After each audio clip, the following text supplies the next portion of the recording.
Whether you're a manager involved in mergers and acquisitions, or just an average Joe, you're probably not entirely sure what academics mean with the term acculturation. In this video, we're going to explain the concept of acculturation in relation to mergers and acquisitions, so that managers can gain insight in the literature and apply the insights in real life. But that doesn't mean that the topic is too difficult for Joe to follow. In fact, we're going to use a simple analogy to explain acculturation in M&As so that anybody can understand our message and learn something new. Simply put, acculturation is the process of cultural change that happens when two different cultures meet. In our context, then, acculturation deals with two firms joining together and having their organizational cultures meet. To increase the success of an M&A, managers aim to create a shared identity, because research shows that shared identity is associated with a number of positive outcomes, such as job satisfaction, loyalty, cooperative behavior, and motivation. To create a shared identity and reach these positive outcomes, managers can adopt certain practices. But these depend on the way in which companies want to acculturate to each other. Let's look at how this can happen by outlining three of these modes of acculturation: separation, assimilation, and integration. Firms can be culturally different in several ways, but let's just focus on one aspect of organizational culture: hierarchy. So imagine a company with a very hierarchical culture, as symbolized by this pyramid, that merges with a company with a very flat organizational culture, as symbolized by this rectangle. Separation, as you might expect, means that two firms come together but maintain their own unique organizational culture.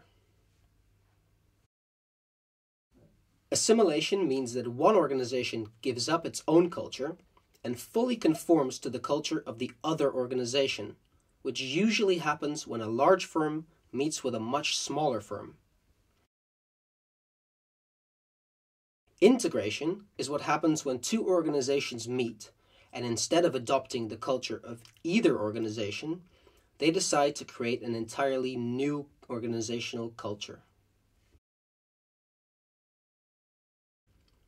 Now that Joe understands why management practices depend on the mode of acculturation selected, we can explain how managers can use communication, integration events, and employee involvement to actively create a shared identity. So, take separation. Communication by management should first of all focus on clarifying the basic tasks of each firm, without interfering with the day-to-day operations. But in addition to that, communication should make sure that the management of both firms is aligned. Integration events are not essential for separation, but those organized should be directed at integrating top-level management. Employee involvement will be limited, as both organizations maintain their own culture. In the case of assimilation, communication should focus on explaining the culture of the parent firm to the new employees that are assimilated. Integration events can be used by M&A managers to communicate this new culture, and employee involvement should make sure that the current employees facilitate the cultural transition by making the new employees feel welcome and comfortable with the organization. Finally, managers that want to create a shared identity based on integration need to focus on all three aspects. Communication should be stimulated throughout the organization, both top-down from managers to employees, as well as among employees. All this increased communication, together with integration events, will make employees feel highly involved in creating a new shared identity. So, Joe, how about you give the manager a recap? All right, I've learned that shared identity is a goal that all M&A managers should strive for, but that they should base their management practices on the appropriate mode of acculturation.